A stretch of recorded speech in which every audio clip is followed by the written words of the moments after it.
السلام عليكم ورحمة الله. تعالوا بقى هنعمل دكر بط في حلة بيت العز. وهنشوف فعلا دكر البط يا جماعة برضو ما بياخدش وقت على النار فعلا زي اللحمة ما عملناها. وهنشوفه فعلا هياخد نص ساعة ولا هياخد اكتر زي ما بياخد في الحلة العادية، اكتر من ساعتين. هنشوف حلة بيت العز فعلا هيقعد نص ساعة ولا لأ. تعالوا نشوف الوصفة ونشوف الطريقة. اللي أول مرة يشوف القناة بتاعتي ياريت يشترك فيها ويفعل الجرس علشان يوصله كل الوصفات اللي هنزلها. ما تنسوش لو عجبكم الفيديو ياريت تشيروه وكمان تعملوا له لايك للفيديو وتكتبوا لي ان شاء الله تعليق حلو منكم. تعالوا بقى اول حاجة هنسمي الله ونصلي على الرسول صلى الله عليه وسلم. انا جبت بصلاية كبيرة او اتنين متوسطين، وطبعا ضربتهم في الكبة او تقطعيهم بالسكينة على ايدك المتوفر معاك بالشكل اللي انتوا شايفينه. حطيت طبعا معلقة سمنة على شوية زيت وبدأت أشوح البصلة بتاعتي. أنا هنا مش عاوزاها يا جماعة تاخد لون خالص، هي بس بتدبل معايا أو تديني اللون الأصفر الفاتح جدا. بعد كده قطعت الكبدة والقنصة بتاعت البطاية مكعبات صغيرة وبدأت نزلت على البصلاية بتاعتي بالشكل ده هشوحها معاها. تمام. وطبعا هرش معاها رشة من الفلفل الأسمر.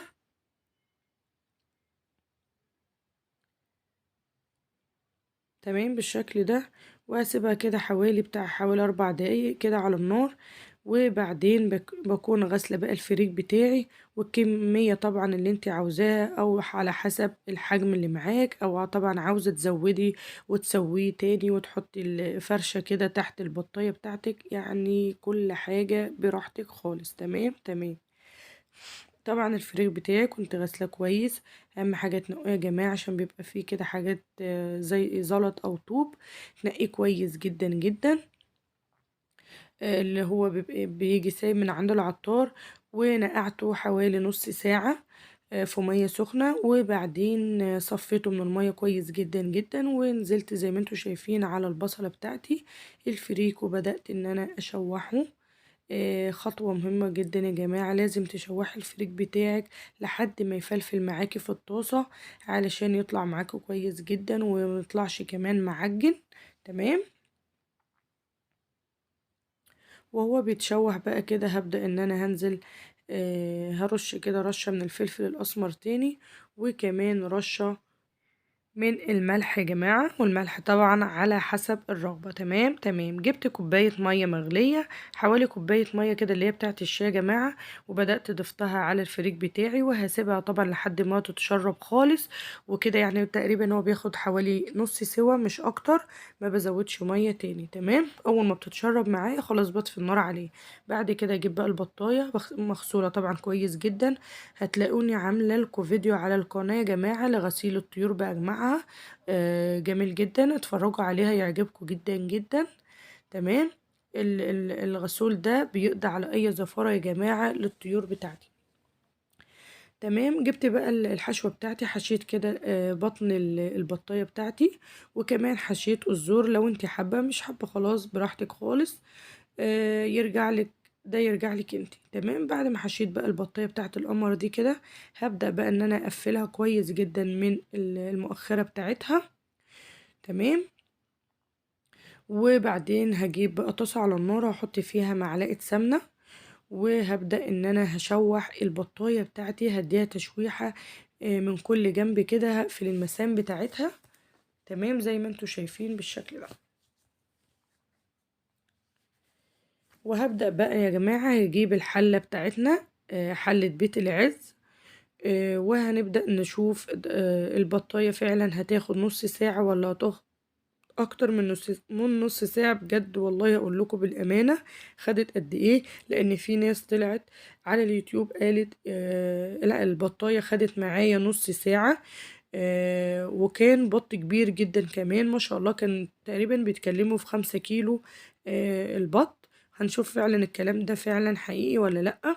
وعايزه اقول لكم البط ده يا بلدي يا جماعه زي ما قلت لكم بياخد وقت، وهنشوفها فعلا اخدت قد ايه. انا حطيت بقى البهارات الشوربه بتاعتي، عود قرفه بقى، حبهان، ورق لوري، طماطمايه، بصلايه، وهبدا انزل بالميه. انا كنت غاليه ميه وحطيتها بالشكل ده. تمام. وهقفل بقى الحلة بتاعتي. طبعا يا جماعة المية ما تكونش عالية جدا في الحلة، بتبقى نصها يعني يعني وزيادة شوية صغيرين خالص عن نصها. تمام. قفلتها كويس. وطبعا سبت قرن الفلفل ده مقفول نايم كده وهي على النار زي ما قلت لكم قبل كده. وبترفعيه اول ما بتطفي النار. بعد كده بعد طبعا انا قفلت النار لما عدى عليها نص ساعة بالظبط طفيت النار. بعد كده رفعت صمام الامام اللي هو زي قرن الفلفل لحد ما البخار اتبخر منه خالص، وفتحت الحلة لقيتها بالمنظر اللي انتوا شايفينه يا جماعة. قسما بالله فعلا انا سبتها نص ساعة، وزي ما انتوا شايفين الجناح طلع معايا وسخنة جدا، وشايفين البخار ما شاء الله طلع منها. يعني كانت سخنة جدا يا جماعة. وفعلا انا سبتها نص ساعة وكانت البطاية بالقمر اللي انتوا شايفينها ده، كانت بالمنظر ده.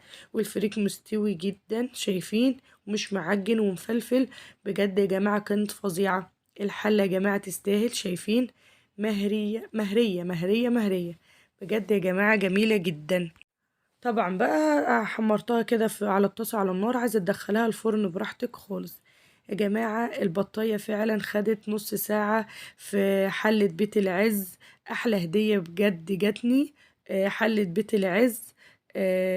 وفعلا أمان كامل وجميلة جدا ومخدتش وقت خالص. ويا رب يكون عجبكم الفيديو. ما تنسوش تكتبولي في التعليقات تعليق حلو كده منكم. ما تنسوش تعملوا لايك للفيديو.